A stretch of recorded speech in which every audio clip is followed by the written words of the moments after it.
Hello दोस्तों, आज मैं एक्सप्लेन करने वाली हूँ एक जापानीज हॉरर मूवी टेके टेके 2। दोस्तों, आगे बढ़ने से पहले प्लीज आप हमारे चैनल को सब्सक्राइब कर लें और उसके बगल के घंटे को भी दबा लें ताकि आप ऐसे ही अमेजिंग हॉरर वीडियोस को मिस ना करें। तो चलिए शुरू करते हैं।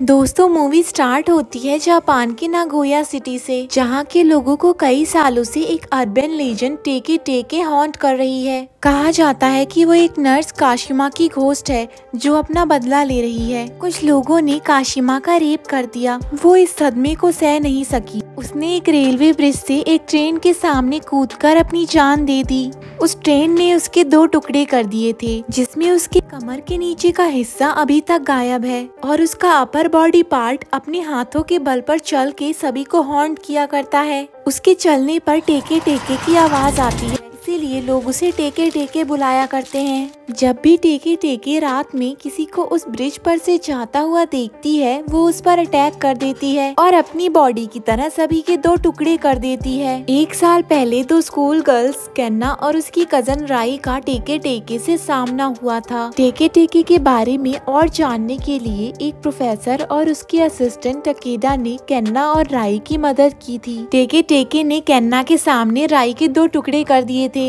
इस एक्सीडेंट को 1 साल बीत चुके हैं। हम देखते हैं कि टकेदा अपनी बुक्स को शेल्फ में रख रहा होता है। तभी उसे काशिमा के बारे में एक बुक मिलती है। टकेदा उस बुक की किसी रैंडम पेज को खोलकर उसमें लिखी हुई लाइन को पढ़ने लगता है। उसमें लिखा था कि टेके टेके को भगाने के लिए उसके नाम को 3 बार बोलना पड़ेगा, यानी काशिमा काशिमा काशिमा। उसे इस बात पे भरोसा नहीं होता और वो उस बुक को हंसते हुए वापस रख देता है। इसके बाद वो केन्ना और उसकी मॉम से मिलने जाता है, जो कि अब नए अपार्टमेंट में रह रहे हैं। उसे पता चलता है कि राई की मौत से केन्ना को बहुत बड़ा सदमा लगा है और वो अभी तक उस सदमे से उभर नहीं पाई है। टकेदा केन्ना के रूम में जाता है। वो एक रेड बॉक्स में उसके लिए कुछ गिफ्ट लाया था। उस रेड बॉक्स को देखते ही केन्ना बहुत ज्यादा डर जाती है और चिल्लाने लगती है। पता चलता है कि टेके टेके रेड कलर से अट्रैक्ट होती है, इसीलिए केन्ना को रेड कलर से डर लगने लगा है। अगले दिन केन्ना और उसकी मॉम एक मेडिकल स्टोर जाती हैं। वहाँ से लौटते समय केन्ना की मॉम को अपनी काम पे जाना था, इसीलिए वो केन्ना को अकेले ही घर लौटने के लिए कहती हैं। वो चाहती थी कि केन्ना फिर से अपनी नॉर्मल लाइफ जीने लग जाए।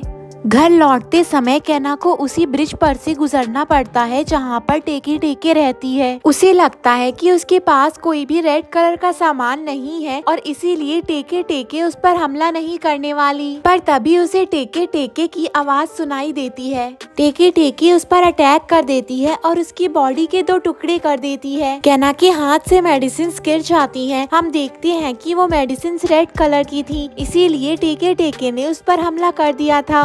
अगले दिन हम 2 स्कूल गर्ल्स नात्सुकी और राइको को देखते हैं। नात्सुकी को टेके टेके की कहानी में काफी दिलचस्पी थी, इसीलिए वो राइको को लेकर उस क्राइम सीन पर जाती है। उसे वहाँ पे टकेदा मिलता है। नात्सुकी को लगता है कि शायद टकेदा को इस बारे में कुछ तो मालूम होगा, पर टकेदा उससे बात किए बिना वहाँ से चला जाता है। अगले सीन में हम राइको और नात्सुकी को उनकी क्लासरूम में देखते हैं। वहाँ उनकी 2 फ्रेंड्स टेके टेके के बारे में बात कर रही होती हैं। उनकी बातों से पता चलता है कि वो टेके टेके के बारे में काफी कुछ जानती थी। वो बताती है कि 3 बार काशिमा बोलकर टेके टेके को भगाया जा सकता है। तभी दूसरी लड़की उसे बताती है कि ये स्पेल अधूरा है, इसे पूरा करने के लिए हमें बोलना होगा का means mask, she means death and मा मीन्स डेमन।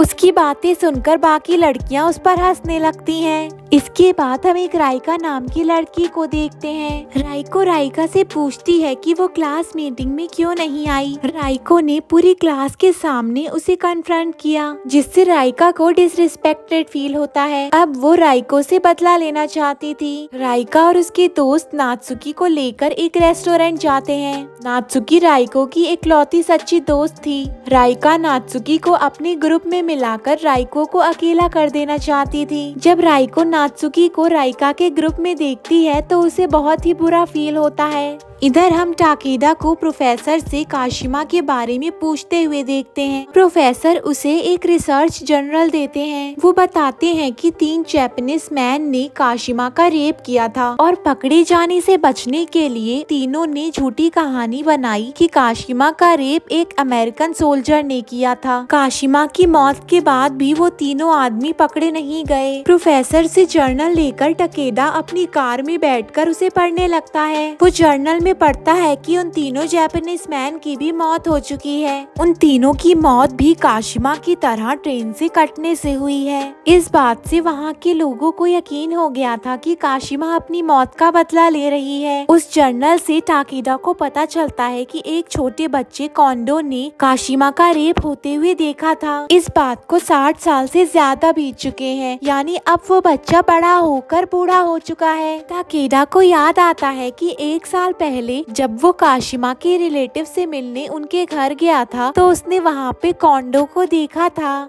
इधर राइको देखती है कि किसी ने उसके जिम बैग को डिस्ट्रॉय कर दिया है और उसका पर्स भी चुरा लिया है। वो समझ जाती है कि ये सब राइका और उसके दोस्तों का किया धरा है। वो राइका के ग्रुप की एक लड़की सयाका के पास जाती है और उसे अपना पर्स चुराने के लिए कन्फ्रंट करती है, पर यहाँ तो सयाका उल्टा चोर कोतवाल को ही डांटने लगती है। वो राइको से कहती है कि तुम्हें अपना लॉकर बंद करके रखना चाहिए था, इसमें मेरी क्या गलती है। स्कूल के बाद राइको और नात्सुकी घर जा रहे होते हैं। तभी राइका और उसकी फ्रेंड्स वहाँ आके नात्सुकी को वहाँ से ले जाती हैं और बेचारी राइको फिर से अकेली हो जाती है। रेस्टोरेंट में रीका नात्सुकी के लिए उसके मनपसंद की डिशेस मंगवाती है। वो नात्सुकी को बताती है कि उसने राइको का पर्स चुराया है। ये सुन के नात्सुकी को अचानक से राइको के लिए प्रेम जाग जाता है और वो सभी पर गुस्सा होने लगती है। राइका नात्सुकी को वो पर्स देकर उसे खुद ही राइको को लौटाने के लिए कहती है। इधर हम राइको को उस ओवरपास ब्रिज पर खड़ा हुआ देखते हैं। वो अपने दोस्तों की टेके टेके के बारे में कही गई बातों को याद करती है। वो सयाका को कॉल करके कहती है कि वो उस पर इल्जाम लगाने के लिए माफी मांगना चाहती है और उसे मिलने के लिए उस ब्रिज पर बुलाती है। जब राइको फोन पर बात कर रही होती है तब हम उसके पैर के पास टेके टेके को देखते हैं, पर टेके टेके उस पर अटैक नहीं कर रही होती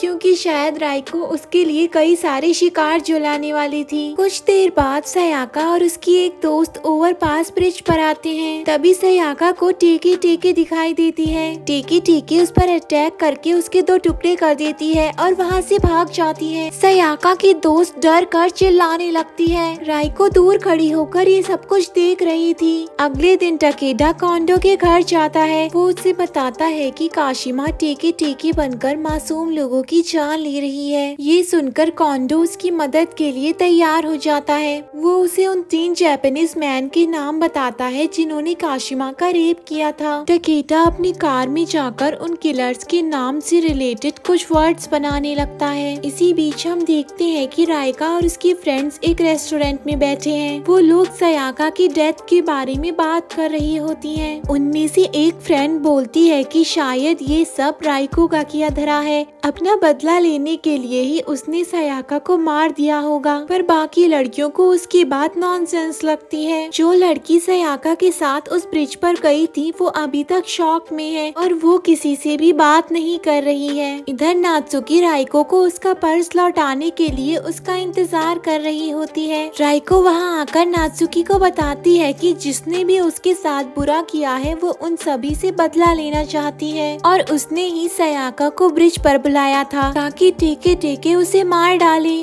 ये सुनकर नात्सुकी कुछ कहने लायक ही नहीं बची थी। उसे भरोसा नहीं होता कि राइको ऐसा भी कर सकती है। नात्सुकी को उसकी एक क्लासमेट से पता चलता है कि राइको एक लड़की के साथ स्कूल से जल्दी ही निकल गई है। वो समझ जाती है कि राइको कुछ गलत करने वाली है। वो भागते हुए उस ब्रिज पर जाती है। वहाँ वो उस लड़की को अकेला खड़ा पाती है। नात्सुकी उस लड़की को आवाज देती है। वो जैसे ही नात्सुकी की तरफ मुड़ती है टेके टेके उस पर अटैक करके वहाँ से भाग जाती है। उस लड़की के शरीर के 2 टुकड़े हो जाते हैं। नात्सुकी देखती है कि राइको उसके पीछे खड़ी हुई है। वो नात्सुकी को कहती है कि जो भी कोई उसके बदले के बीच में आएगा उसका भी यही अंजाम होगा। नात्सुकी राइको को समझाती है कि उसे ऐसा नहीं करना चाहिए, पर राइको कहती है कि दम है तो मुझे रोक के दिखाओ। अगले दिन टकेडा कैना के घर पे उसके लिए प्रे कर रहा होता है। तभी वहाँ नात्सुकी आती है, इस उम्मीद से कि शायद उसे वहाँ पे टेके टेके को रोकने का कोई रास्ता मिल जाए। वो टकेडा को देखकर उसे पहचान लेती है। वो उससे मदद के लिए कहती है, पर टकेडा उसे मना करके वहाँ से जाने लगता है। नात्सुकी हार नहीं मानती और टकेडा का पीछा करती है। वो टकेडा को बताती है कि उसने टेके टेके को देखा है। ये सुनकर टकेडा उसकी मदद करने के लिए तैयार हो जाता है। इसी बीच हम देखते हैं कि राइका और उसकी फ्रेंड्स अपने दोस्तों की डेथ के बारे में बात कर रही होती हैं। उसके फ्रेंड्स को लगता है कि ये सब राइको का किया धरा है। तभी राइको राइका को कॉल करती है और उसे मिलने के लिए बुलाती है। राइका की फ्रेंड्स उसे वहाँ जाने के लिए रोकती हैं, पर राइका दिखाना चाहती थी कि किसमें कितना है दम, आ देखें जरा।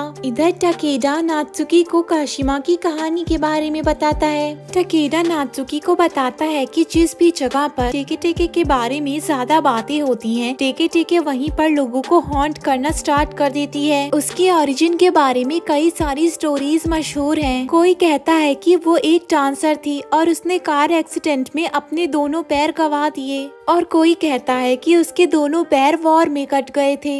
नात्सुकी कहती है कि उसने भी टेके टेके के बारे में एक कहानी सुनी है। वो होक्काइडो में रहा करती थी और ट्रेन से उसके पैर कट गए थे। टकेडा कहता है कि यानी जो हम जानते हैं वो सब किसी बड़े राज का सिर्फ एक छोटा सा हिस्सा है, और इस अर्बन लीजेंड की शुरुआत कहाँ से हुई ये कोई भी नहीं जानता। नात्सुकी टकेडा को बताती है कि राइको टेके टेके की मदद से अपना बदला लेना चाहती है। टकेडा उसे बताता है कि टेके टेके सिर्फ उन लोगों पर अटैक करती है जिनका नाम उसके असॉल्टर नीमाकाजी के नेम से रिलेटेड होता है, और इसीलिए उसने सिर्फ सयाका को मारा, उसकी फ्रेंड को नहीं। काशिमा का पूरा नाम राइको काशिमा था और राइको का भी पूरा नाम राइको नाकाशिमा है, यानी दोनों के नाम ऑलमोस्ट सेम है, और इसीलिए टेके टेके राइको को यूज करके ज्यादा से ज्यादा लोगों को मारना चाहती है। टकेडा देखता है कि राइका और उसकी सभी की फ्रेंड्स का नाम नीमाकाजी के नेम से रिलेटेड है, यानी उन सभी की जान को खतरा है। टकेडा नात्सुकी को लेकर राइको को रोकने के लिए निकल पड़ता है। इधर राइका और उसकी फ्रेंड्स राइको को ढूंढते हुए रेलवे ट्रैक्स पर पहुंच जाती हैं,